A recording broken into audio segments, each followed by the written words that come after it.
संभल में क्या साजिश के पीछे पाकिस्तान है? पाकिस्तानी कारतूस, अमेरिकी गोलियां, संभल अब शांत है, लेकिन जैसे जैसे जांच पड़ताल आगे बढ़ रही है वैसे वैसे साजिश की कड़ियां खुलती हुई नजर आ रही है।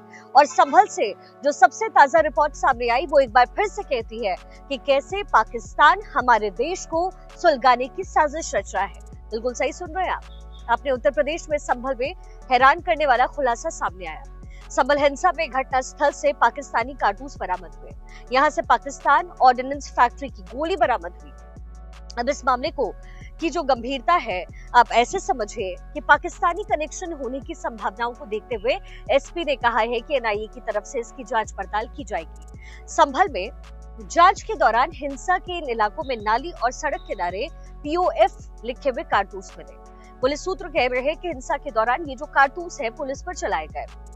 पुलिस ने हिंसा में यहां से तमंचे और तकरीबन 50 कारतूस अभी तक बरामद कर लिए हैं। जांच में पुलिस ने मौके से विदेशी हथियार के खोखे बरामद किए।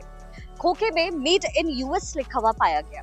पुलिस इस पूरे मामले में अब जांच पड़ताल करेगी कि क्या फायरिंग के समय दंगाइयों ने विदेशी हथियार का इस्तेमाल किया, उन्हें ये हथियार कहां से मिले, इसका सोर्स क्या था, संभल तक ये खोखे और हथियार पहुंचे कैसे। अब इन सवालों के जवाब के लिए पुलिस ने एक सर्च अभियान चलाया है।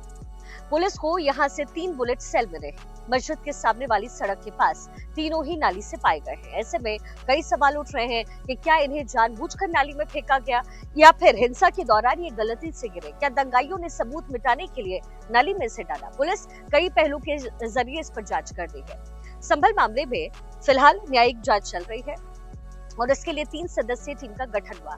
जांच की प्रक्रिया में मजिस्ट्रेट के सामने पेश हुए 10 पुलिसकर्मियों के बयान भी दर्ज हुए हैं और उन्हें वहां के CO भी उसमें शामिल हैं। राज्यपाल की तरफ से न्यायिक जांच के लिए एक टीम बनाई गई है। मामले में जिला प्रशासन ने भी जांच के आदेश दिए हैं जो कि मजिस्ट्रेट कर रहे हैं।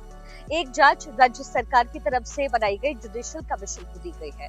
न्यायिक जांच की टीम में पूर्व IPS, पूर्व IAS और अध्यक्ष के तौर पर इलाहाबाद हाईकोर्ट के जज भी शामिल हैं। संभल में संभल की जांच की कड़ियां जुड़ रही है, लेकिन नेता नगरी की नजर संभल के वोट बैंक पर भी जाहिर है। राहुल गांधी अपनी बहन प्रियंका गांधी वाड्रा के साथ संभल जाने के लिए घर से निकले तो उन्हें दिल्ली उत्तर प्रदेश बॉर्डर पर रोका गया। इसके बाद हंगामा खूब हुआ। राहुल गांधी गाड़ी के बोनेट पर बैठे, लेकिन आखिरकार उन्हें वापस लौटना पड़ गया। कई घंटों की तनातनी के बाद राहुल तो वापस लौट आए, लेकिन घंटों की जाम से परेशान लोगों ने वहां कांग्रेस कार्यकर्ताओं पर अपना गुस्सा निकाला और इसके बाद मारपीट हुई। अब इस सियासी लड़ाई के बीच जो बड़ा सवाल है वो ये है कि आखिर संभल के बहाने देश को सुलगाने की साजिश कौन रच रहा है। संभल में कोर्ट के आदेश के बाद सर्वे का काम शुरू हुआ तो आखिर इसका विरोध क्यों हो रहा है।